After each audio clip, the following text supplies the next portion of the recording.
ધાનપુર ભાજપ પર ભારે આક્રોશ 30 વર્ષના જૂના જોગી કાર્યકરની ટિકિટ કાપી નવા ચહેરાને ટિકિટ આપતા ભાજપના વિકાસની પોલ ખોલી જૂના કાર્યકરે તાલુકા પંચાયત અગાશવાણી 30 વર્ષ ભાજપા પાર્ટીમાં ખભેથી ખભા મિલાવી પાર્ટીની સેવા કરી ભાજપે ટિકિટ નહીં આપતા સમાજવાદી પાર્ટીમાંથી કરી ઉમેદવારી તાલુકા પંચાયત 3ના ઉમેદવાર પ્રવીણાબેન સંગાડાના સસરા મથુરભાઈ પુનિયાભાઈ સંગાડાએ ભાજપા પાર્ટીને આડે હાથ લઈ વિકાસથી અમારું ગામ વંચિત રાખ્યાના ગંભીર આરોપ લગાવ્યા ભાજપા પાર્ટી ધાનપુર તાલુકામાં ભ્રષ્ટાચાર સિવાય બીજું કોઈ કામ કરતા નથી ના લગાવ્યા આરોપ ભાજપ પાર્ટી માટે વર્ષો સુધી પાયાના કાર્યકર તરીકે બૂથ લેવલ પર મજબૂતાઈથી પાર્ટીનું કામ કરનાર કાર્યકર તરીકે કામ કરનારને જુઓ મીડિયાના કેમેરામાં મથુરભાઈ સંગાડાએ શું કહ્યું રિપોર્ટર ચંદુભાઈ મોહનિયા।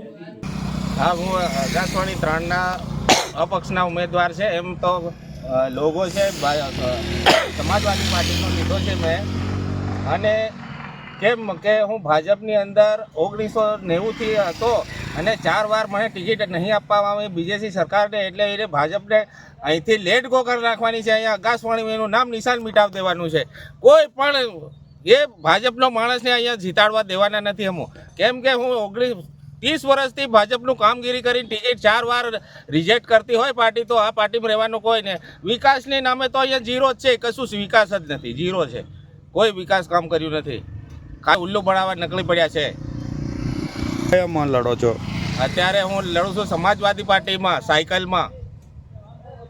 પ્રવીણાબેન દીપક કુમાર સંગાડા, અગાસવાણી સીટ નંબર 3 લાગે તમારે? અમારે 2 જ ગામ લાગે, ઘોડાજેર અગાસવાણી।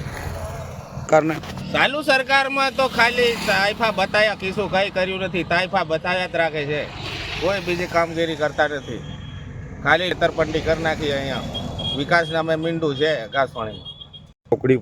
ચોકડી પર અહીંયા તો એકી કરવાની મૂતરડી પણ દેખાતી ને, શૌચાલય જવા માટે શૌચાલય પણ નથી, કશું છે નથી અહીંયા। ફળ મળ્યું?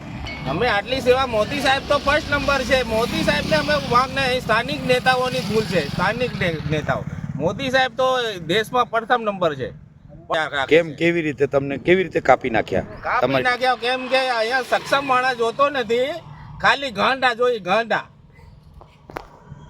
મથુરભાઈ સંગાડા, આકાશવાણી। અમારે 2 ગામ, ઘોડાજેર, આકાશવાણી। મતદારો તો પરિવર્તન માંગે છે વિકાસ માટે। મોદી તો વિકાસ કરે છે પણ સ્થાનિક નેતા નથી કરતા, અહીંયા ઝીરો વિકાસ બતાવે છે।